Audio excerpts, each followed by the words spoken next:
Yeah, so I'm presenting a little research project that I did together with Tim Teubner from the TU Berlin, Dan Korte, who's also in the audience I saw, and Martijn, who we just heard.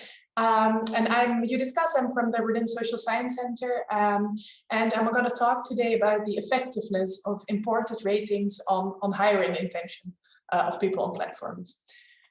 So first of all, we know from earlier research that ratings increase trust. So this is just one example where the researchers created fake profiles on Airbnb, sent requests with these guest profiles to hosts, and then they recorded how many of these requests were accepted by the host and how many were not. And we see that there's a strong increase in the number of positive requests if the guest had at least one positive review. This is just one example. There's been a lot of research on this topic, and we know it generally works. In the current talk, I'm focusing on gig platforms, not on sharing economy platforms, but really on platforms where workers can do tasks. And I'm going to talk about the importance of imported ratings. Well, the idea is this: if there's a client on such a platform who's looking for a worker to do a specific task, and if the client can choose between a worker with a rating and a worker without a rating, we know that they'll generally go for the worker with the rating because this person has proven to be able to complete a task successfully. So this client chooses this worker, and because on these platforms, generally ratings can only be given after a successful transaction, this choice of the client will not only result in work for the worker, but also in another rating for this worker. And then if the next client shows up, they can now choose between a worker without ratings and a worker with 2 ratings, which makes it even more likely that this client will choose the worker with ratings. The result of this is that some workers accumulate much more ratings than others, simply because some people are new to the platform and haven't had the chance to accumulate ratings yet. So it's very important for a worker to get that first rating in a way, to get over that step and to join in this process of rating accumulation. The thing is that, for example, here you have a worker, an Uber driver who has a positive rating on Uber. If this worker now wants to work on Lyft, which offers similar services, the worker cannot take their rating from Uber to Lyft. So this driver has to start all over on Lyft. So even though this person has successfully completed a lot of rides in the past, maybe on Uber, if they go to Lyft, no one can see that. So our talking today is about rating portability, the possibility to take ratings, for example, from Uber to Lyft, to use both platforms at the same time, or to just completely switch to a different platform. There has been some earlier research on this topic. So, for example, this is a study by Tim Teubner, who's also a co-author on the current project. And what they did is they asked people, or they basically showed people workers on different platforms or users of different platforms, and they asked them, so how much would you trust this person? And what they varied is whether these fake people they were evaluating, whether they had ratings from different platforms. So for example, they showed them an Uber driver, and this Uber driver either had ratings on Uber, or this Uber driver had ratings only on another platform, for example, on eBay. And then they asked, okay, how much would you trust this driver? And what they find is, first of all, that imported ratings increase trust in this context. So if an Uber driver had an eBay rating, this driver was trusted more than if an Uber driver had no ratings at all on none of the platforms. Their second finding was that the effect of imported ratings depends on the source target fit. So as you can imagine, Uber is basically a taxi service. What happens on Uber is much more similar to what happens on BlaBlaCar than what happens on eBay, because eBay is a selling platform and BlaBla is a carpooling platform. So it helps an Uber driver more to have a rating from BlaBlaCar than to have a rating from eBay. The problem with this earlier study is that it varied multiple things at the same time. So they did not only vary where the rating came from, so from BlaBlaCar, eBay, Uber, or Airbnb, but because these platforms facilitate different types of services, it also automatically varied to the type of job. So if someone has an Uber rating, that automatically means that this person has been a driver. Whereas if someone has an eBay rating, that probably means that this person has sold something, which is something completely different, obviously. So what we're doing in the current project is to disentangle these two things. So the question we're trying to answer is, does the effect of ratings on hiring intention depend on, first of all, the source of the rating? So is the rating earned on the same platform as this person is active on now? Or is the rating imported from a different platform? And the second dimension we're looking at is the job in which the ratings were earned. So is that the same job or another job? I think someone didn't mute their microphone because I can hear someone. Thank you. All right, so how did we do this? So we looked at the source of the rating and we looked at the different job. What we did is we collaborated with these 5 platforms. So Young Ones, Stamper, and Levelworks, all different, like facilitate the matching of workers to clients on several types of jobs. Charlie Cares is a babysitting platform, and Helpling, in the Netherlands at least, is a cleaning platform. And what we did is we invited the clients from 5 of these platforms to participate in a little survey. And we asked them, okay, you're using this platform. What was the last task you hired someone for? So for example, if the client indicated that they had last hired a cleaner, that's what we saw. Then we ask them to imagine that they're again hiring someone for that same job. So for example, for a cleaning task. And if this was a cleaner from Young Ones or a client from Young Ones, we ask them, so please imagine that you're again hiring someone for a cleaning task via Young Ones. Then we show them the profile of a hypothetical worker. So this is something we made up. This is not a real person. But what the respondents saw was something that looked like this. So there was the logo of the platform they're active on. There was a blurred picture and a hidden name. And then we varied the type of rating information visible in this profile. So we varied whether the hypothetical worker had on-site ratings. So these are ratings earned on the same platform. And we varied if the worker had imported ratings. So these are ratings from a different platform. And then for both types of ratings, we also varied if they were earned for the same job or for a different job. So in this example, where the client last hired someone for a cleaning job, the worker either had a rating for cleaning or for a different job, I don't know, a promotion job, hospitality job, something else. So this is an example of a worker who has on-site ratings. So these ratings are earned on the same platform, Young Ones in this case, and for the same job, cleaning. So some of the workers we created had no rating at all, so not on the platform and not imported. Some workers had ratings within the current platform, and that was either for the same job or for the other job. Some workers had imported ratings, so that was also for the same job or for another job. And then last, there were some workers who had both types of ratings. So both ratings on the same platform and imported ratings. And for some of them, both were earned with the same job, so both cleaning ratings.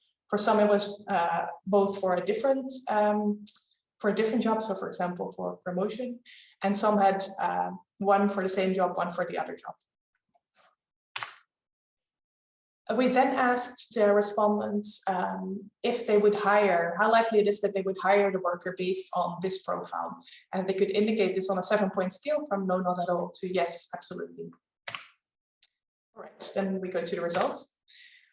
The first question we tried to answer was, do on-site ratings increase hiring intention? So this is basically a replication of what has been done before. Do ratings within a platform increase hiring intention? For that, we first look at the profiles without any ratings. So they're basically empty profiles. We see that for these empty profiles, the clients indicated that they would indicated a 3.5 on the 7-point scale for hiring intention. We now compare this score with the average hiring intention for people who have on-site ratings for the same job. So that's this example, ratings earned on Young Ones for a cleaning job. And we also compared it with ratings that were earned on the same platform, but for a different job. If we look at ratings earned on the same platform for the same job, we see that leads to a clear increase in hiring intention. And actually, if we look at ratings earned on the same platform, but for a different job, that also increases hiring intention. So we conclude that on-site ratings increase hiring intention, which is a replication of earlier findings. The second question we look at is, do imported ratings increase hiring intention? So before we looked at ratings earned on the same platform, and now we're looking at ratings that come from another platform. Again, we look at the comparison with the profile that had no ratings at all. And we compare it with a worker who has ratings from another platform for the same job, and workers who have ratings from another platform and for a different job. So again, this is that the average hiring intention for workers who have no rating. And we see that ratings from a different platform that are important from a different platform, but that are for the same job, again, they increase hiring intention. But then if we look at ratings that are from a different platform, but for a different job, we see that there's no significant difference with the no rating condition. So this means that imported ratings for the same job increase hiring intention, but imported ratings for a different job don't. This makes sense in a way because different jobs require different skills and different levels of trust. So if a rating is earned in a different job, it makes sense that the effect of it is smaller. Then finally, we look at the last question, which is, does the effect of imported ratings depend on on-site ratings? So what we're doing now is looking at, can imported ratings add to if there's already on-site ratings? So what we did is first we looked at workers who have ratings on the same platform for the same job. And then we look at workers who also have on-site ratings for the same job, but then in addition to that, they also have imported ratings for the same job and for the other job. So here you see that people have both on-site ratings and imported ratings. So if we first look at the people who only have ratings from on the same platform, so the average hiring intention is about 5.5, and then we compare that to people who, in addition to these on-site ratings, also have imported ratings, and we see that there's no difference. So this means that if someone already has on-site ratings, it doesn't help them to also import ratings from a different platform. And that's the same for ratings that are from a different platform and for a different job. So based on this, we conclude that imported ratings increase hiring intention, but only, first of all, when they're earned in the same job. So when they're earned in a different job, it doesn't work. And second of all, when there are no on-site ratings present. So this only works for people who are really new to a platform and then don't have ratings there yet. They can use their ratings from a different platform to actually get them over the hurdle of getting that first transaction. So all in all, this suggests that imported ratings may help solve the lock-in in platforms. It can help new workers to get over that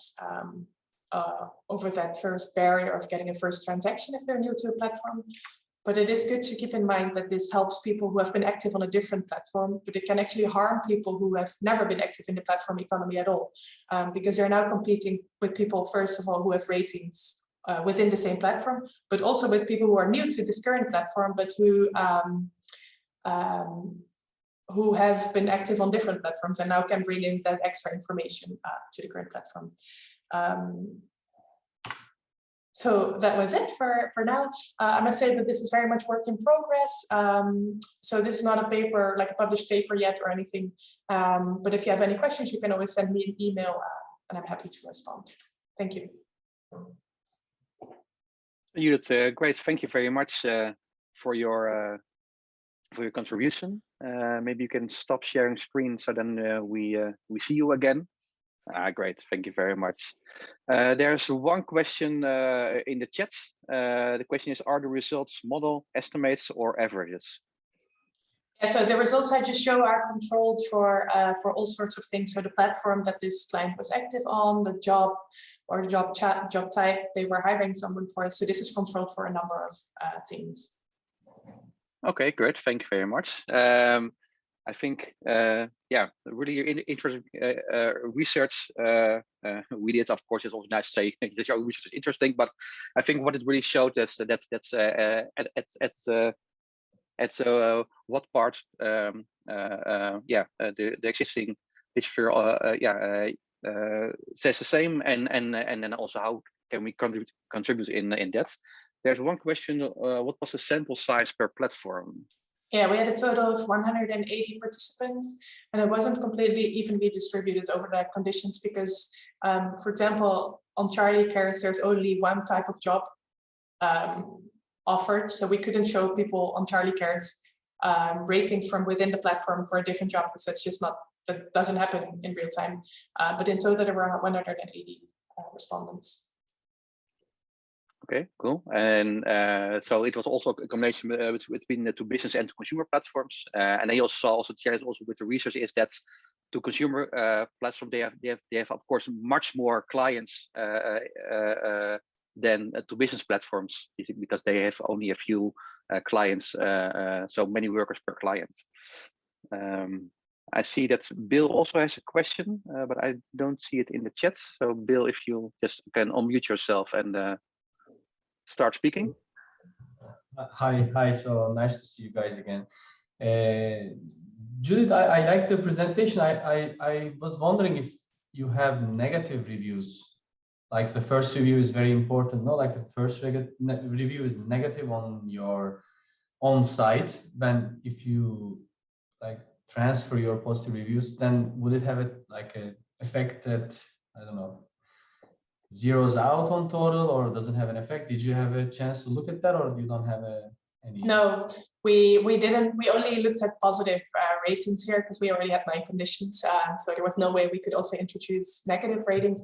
But I definitely think that's interesting. Like, can positive imported ratings cancel out negative on-site ones? We chose to look at positive ratings because it's very unlikely that people are actually going to bring in negative ratings from different platforms. But that's definitely an interesting question for the future. I think this question in general is very interesting. Like, how do these imported ratings help people who have them and who don't have them? And how does it help incumbents of the existing platforms? I think there's much more to explore there. Martijn, you're muted. Sorry, thank you very much. Last question is also from earlier, were your respondents only working within the platform economy or also combining jobs inside and outside platforms? I think maybe good to highlight that this was a research on platform clients, not on platform workers. And it was both to business as to consumer clients. And Jeroen will have the talk about research under the platform workers and can give more insights in that. So Judith, thank you very much. Also, thank you very much in contributing with the research. I think we also need to continue this, because in the end, it would be also interesting to see, okay, what will happen when you also add the skills you are using for the jobs. So maybe that can also help some cross-sector matching within the gig economy.